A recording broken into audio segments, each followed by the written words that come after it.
Fred. Appreciate that. Reminded me when, everybody had a story about John's desire to delegate everything he can to somebody else to get him to do what he wants. He's really good at it. He has all these visions that he comes up with.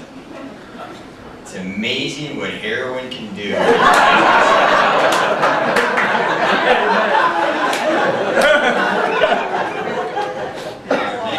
Our next guest, I'm not sure where from, but his name is Shady Six. Showtime, y'all. Yeah, man.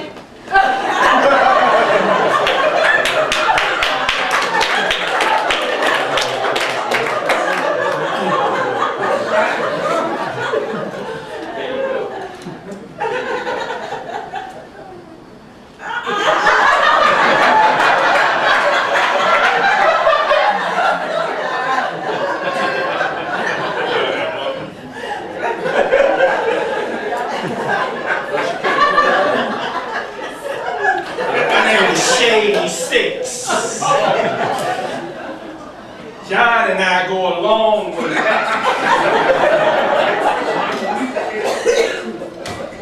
I've met rabbis and pastors and doctors and students and everybody, but I ain't down with none of that. I just want to tell you about when I met him.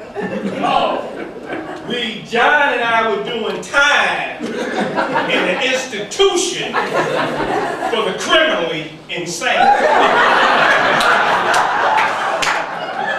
I didn't know John when he first showed up. It was one night in the yard that I was observing him.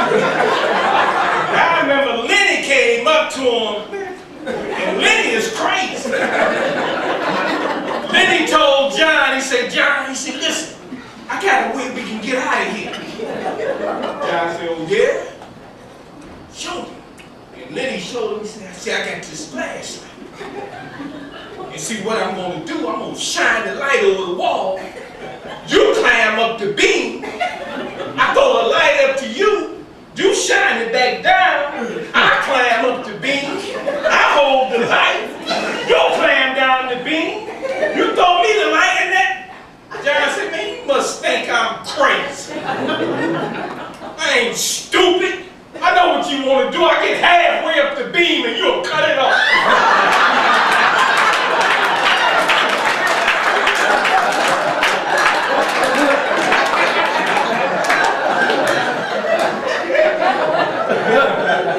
Institutions have a way for people to start gravitating toward one another. When John came in, he was spaced out. When the smoke started clearing, he started confiding in me. He told me about all the people that he had crossed, all the wrong that he had done. He told me about one time where he gave all his kids $10. And then he snuck in the room in the middle of the night and stole it back.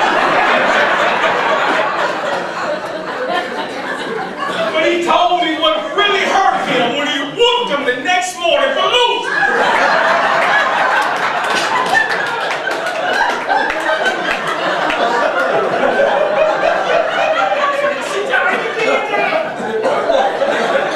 Then he told me about how they got even with him. The walk the doctor was talking about, how John walked.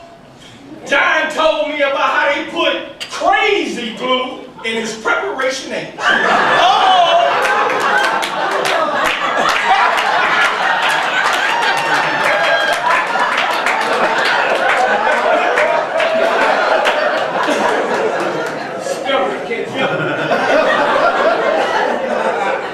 Yeah, he's a criminal.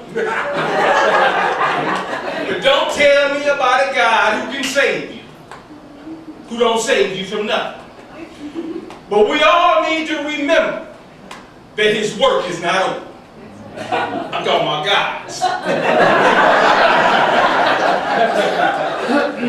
I love him. He introduced me to his wife.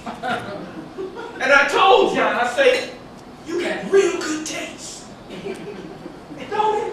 You got real good taste.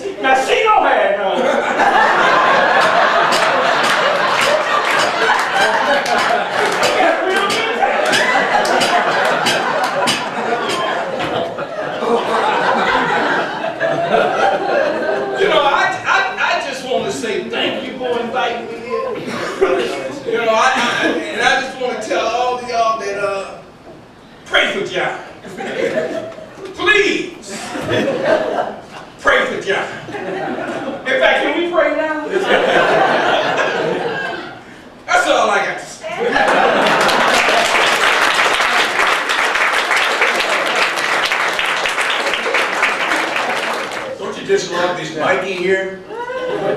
Hey Mikey, I saw your movie. Snow White. Which dwarf were you again? Forgive me for going last. I needed the extra time to write down my impromptu remarks.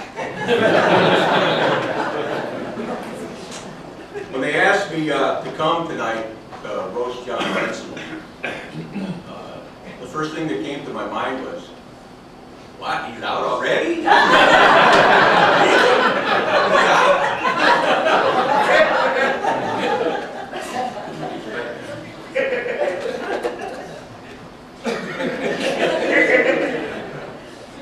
Johnny, is that really you? I almost didn't recognize you in that suit without that horizontal stripe. I'll never forget the first time that we met, but that time I'm trying.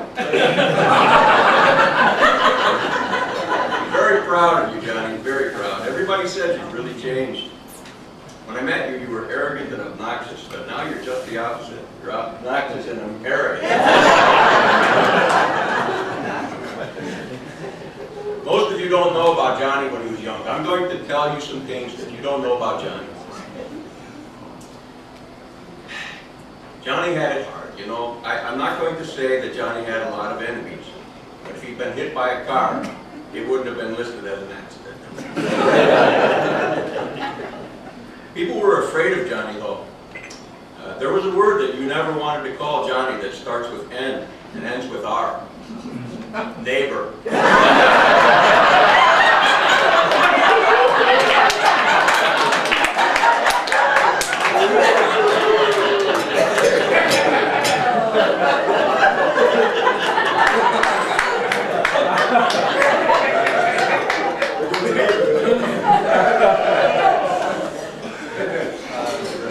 He had it tough though, you know, he started at the bottom and it's been all downhill. Most of you don't know this about Johnny, but he was a very connected person. In fact, he was connected to the Detroit Police Department by handcuffs. Wherever Johnny went, something was always happening. And most of it's still unsolved.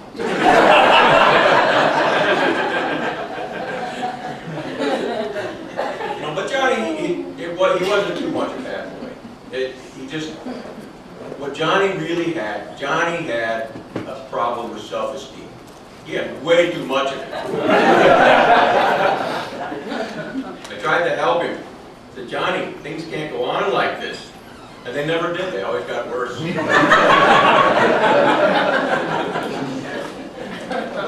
thought he'd reached rock bottom, and then he started showing signs of digging. He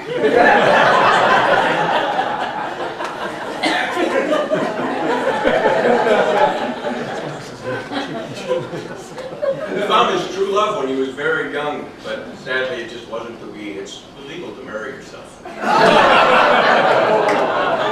time I saw him, he was walking down Lover's Lane holding his own hand. It's hard to get the big picture when you got such a small screen, eh?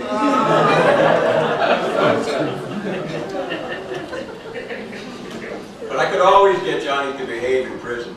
I just had to threaten to take away his supply of afro sheet.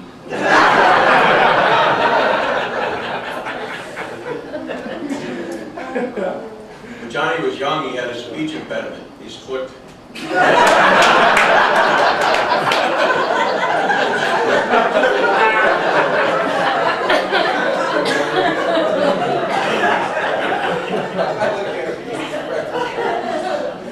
As a young man, Johnny, he didn't know the meaning of the word fear, but then he didn't know the meaning of most words.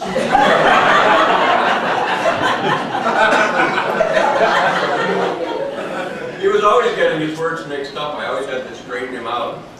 He told me once that he came to prison because he sold cars. I said, no, Johnny, you came to prison because you stole cars.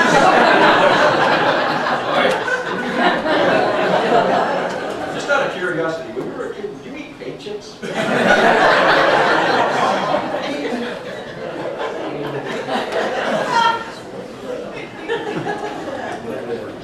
When Johnny was in prison, there was some ways, you know, he was smarter than he is today. He would actually take my advice. You know, things like never, under any circumstances, take a sleeping pill and a laxative on the same night.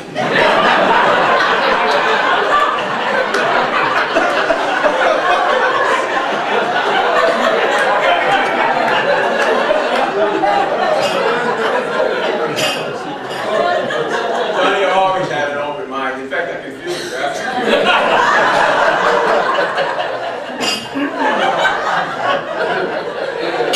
He hung around with a tough crowd, a very tough crowd.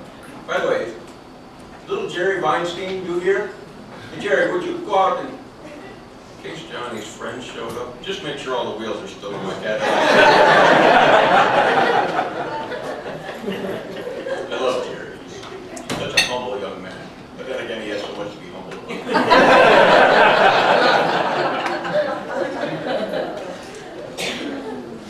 Well, Johnny, I don't know who it was, but whoever told you to be yourself, they couldn't have given you worse advice. But on the other hand, now you're married. That's so nice. You're married. You got a family, you got grandkids. I'm very proud of you, Johnny. That's great. That's so great.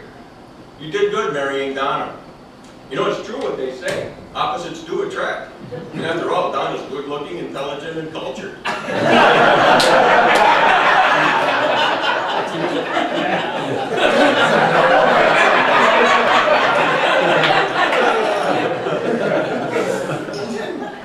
So now you're a reverend, huh?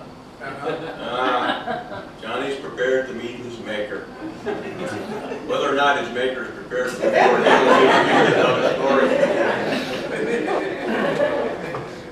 Johnny, I just want to wish you the very best of everything for the next 10 years to life.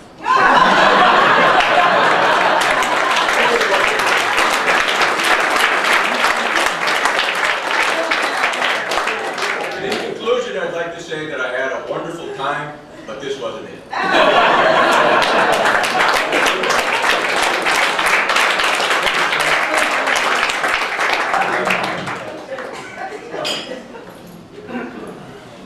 Gary's one of my good friends. Last week, he was my best friend, but the check didn't clear.